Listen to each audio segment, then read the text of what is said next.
first of all, I just want to talk a little bit about the overall concept, So the way I look at it as in the non-GSO constellation players, to me, they are sort of disruptive innovation, And we are not the first industry.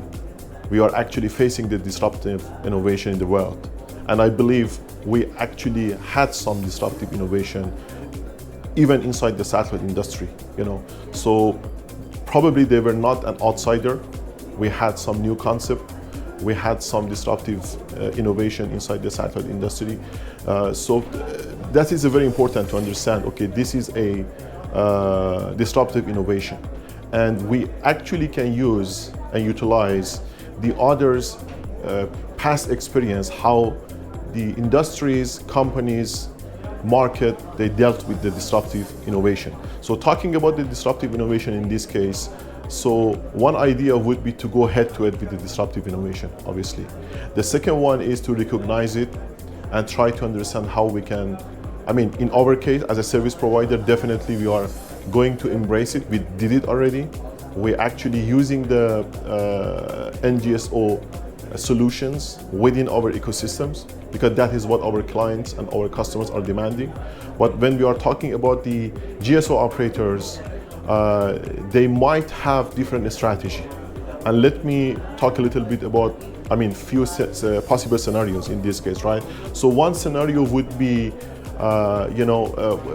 they probably can come up with having their own NGSO constellation. That is one scenario. However, something which we really need to think about it is disruptive innovation by itself is a very much cash-burning business. So when I look at what Starlink is doing, because they are the active one. So OneWeb, they are trying to come into the market and everything. So there are a few names.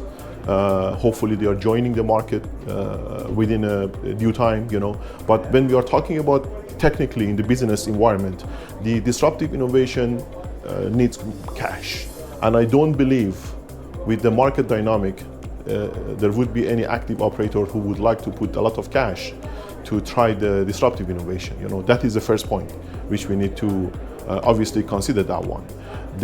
Another point is they may think about the vertical integration, because when we are talking about the active NGSO operator, which is a Starlink right now, they are fully vertical integrated ecosystems, right? They actually have everything from satellite to terminal to antenna, and they are not relying on any third-party players more or less in the market. So we might think about having the integration, forward integration, backward integration, any sort of integration inside our supply chain. When I'm talking about the geo operator, right? They did it. They have initiated this idea a few years back, but I believe it was not very successful. And there are probably dozens of the different reasons about it. So maybe the culture, the ecosystems, somehow I would say the diverse business environment. We are talking about the global scale. It's not about the region, it's not about the continent, it's about the global scale. And I don't think, to my knowledge, to my experience, vertical integration would be really a solution. It can be, in my opinion, it can be very quick remedy, as if you are patching something, but it's not tackling the problem. So the question would be, what would be the future of the market, or what would be the impact? Obviously, again, these guys, the non-GSO, they are actually coming to the market, they are grabbing some portion of the market, and in the short term, I believe they are making some disruption in the market. But if I want to be very honest, so this is not bad per se. They have the power to bring the awareness, to increase the size of the market somehow. They are actually producing some product which might not be eventually suitable for every and single market and application and vertical. So let's say when we are talking about Starlink right now, so they are pretty much suitable for, in my opinion right now, for a small, medium size of businesses, right? Still there are a lot of enterprise application. And we should not forget one very important point, that even in the telecom industry, look at the local telecom provider, for instance, here in UAE, we have Etisalat. They recently tried to rebrand the company from purely a teleco to a kind of, they call it ENA, you know. So it means to say the selling the internet itself or being an ISP itself most probably does not make that much money. So basically, ISP look like a, very essential product. So you cannot have too much markup. You cannot make too much money for the internet. However, I think the trend in the market is companies, they are trying to integrate the over-the-top services. You know, of course there are ISPs, big ISPs globally. They are still concentrating on the infrastructure. They are tier 1 ISPs, they are global players, they are owning dark fibers, they are connecting the continent and so on. We are not talking about that level, but when we are talking about the local ISPs in this case, so they are trying to move forward. They are trying to be not just the service provider, but just to be like kind of system integrator, to be a one-stop shop. I think this would be something which we can consider it in the satellite industry as well, but due to the dynamic of the market, it can happen with the collaboration. You know, so we have a lot of players. We have service provider likewise our company.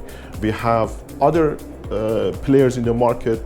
People, they are actually supplying the hardwares, supplying the technology. So if we reach to the point that we want to work together, we want to collaborate together, so we can probably make a business case, you know, and we can actually concentrate on few verticals which still they are valuing GSO satellites.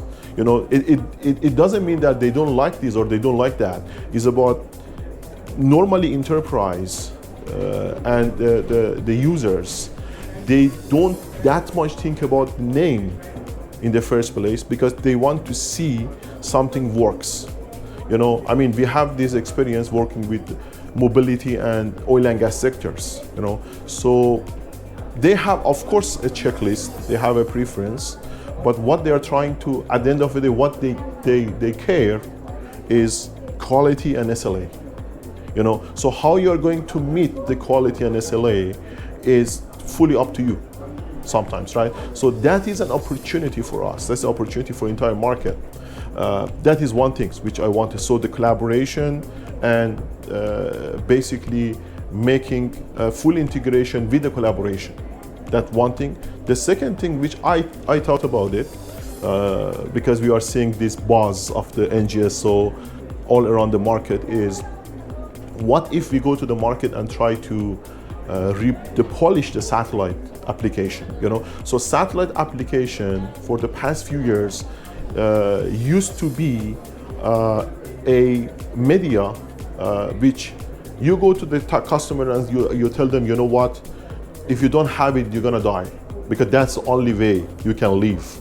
So, and that was our edge, that was our USP. So you have, whether you can take the satellite or you will be out of the connection, right?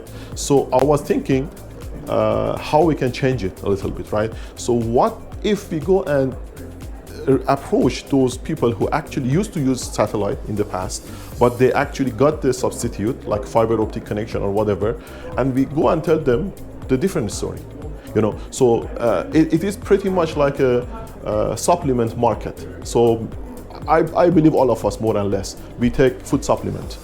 You know, so we take vitamins, we take minerals, and you barely find any company in the world saying that if you don't take mineral, you will die. They won't say that. They say if you take vitamin D, most probably you're gonna live longer. Most probably you're gonna actually have a better life quality. So this is how they make a point. And we just go and take it. actually put a lot of money for that, right? So we can adopt the similar technology. We go to the people, to the enterprise, saying that, hey, you know what? We know you have a broadband service, but why you don't think about satellite as a supplement if something happened?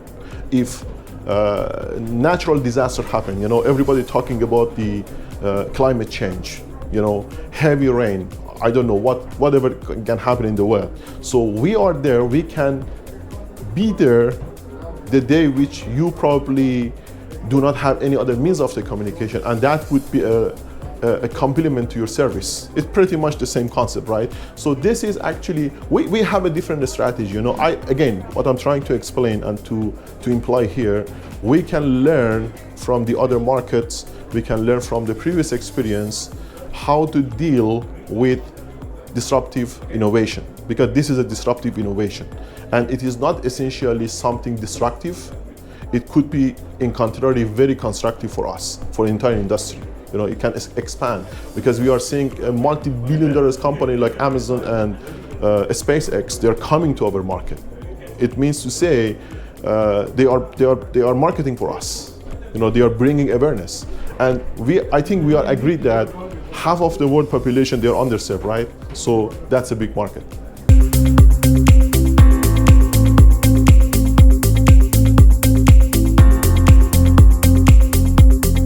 Very good question. Actually, I tried to imply it a little bit. Obviously, I do not have any magic ball, to anticipate all and everything. One way, in my opinion, I'm in the satellite industry for almost 20 years, right? So in my opinion, collaboration could be the best fit. I don't want to say it's the best solution, because I personally don't believe on the best solution. The best solution is only good for very perfectionist people, right? So here we are talking about the best fit. Looking into the satellite industry, the dynamic of the market, the setup of the company, the size of the market, the size of the company, the amount of the resources which we have in hand, because that is super important, right? So the best thing is we put all the resources together and we reach to a very beneficial collaborative scheme between all the players, satellite operators, teleport operators, service providers, hardware manufacturings, field engineering companies. These are the people, they are whether horizontally or vertically helping us in these ecosystems, right? If we can find a mechanism to define a kind of win-win solution for everyone, I believe we can, first of all, survive and we can grow. That is what I actually think that would be very practical, considering the dynamic of the market and the amount of the resources which we have in hand. Otherwise, someone can come and give the market very shiny proposal, but then the shiny proposal may not work. We had it in the past, because if you just neglect the amount of the resources you have in hand, resources would be everything: money, human resources, technology, and everything, right? So the proposal looks great, but it doesn't work.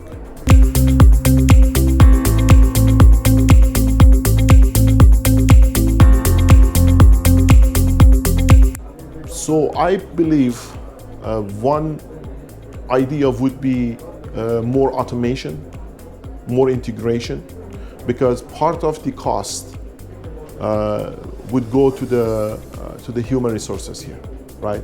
Part of the cost would be or can be improved by better efficiency, better hardwares, better solution. There are a lot of buzz and talk about AI. I'm not quite sure how we can bring the AI in the future, because it's a quite new subject, and we are not a super big industry. There are not many data available, because AI by itself cannot generate some innovative idea. You have to feed the AI system with some raw data input in this case, right? And then the AI can help you. But for whatever reason, due to lack of the data or lack of enough data available in our market. I'm not quite sure how AI can help, but of course automation help, efficiency help, bringing better technology, new technology, utilizing the satellite capacity in more efficient way. And let's be honest, what is the core problem? The core problem is we have to be competitive. And when we are saying we have to be competitive, it's a very generic subject, right? The competition has a different dimension. Financially competitive, that's one subject, obviously. The second one is the quality. So quality is very, very important. And this quality, actually, definition of the quality sometimes is vary from one region to the second region, right? If you go to the Asia, which you are experiencing heavy rain and thunderstorm, right? So they historically are not really friendly with the high frequency bands. So they still would like to go for low frequency bands, i.e. C-band in this case, right? So even with new constellation, then NGSO satellite, all and high throughput satellite, still they are fan of C-band capacity and C-band network. However, they are not saying no if somebody brings some innovation inside the C-band network and C-band basically technology.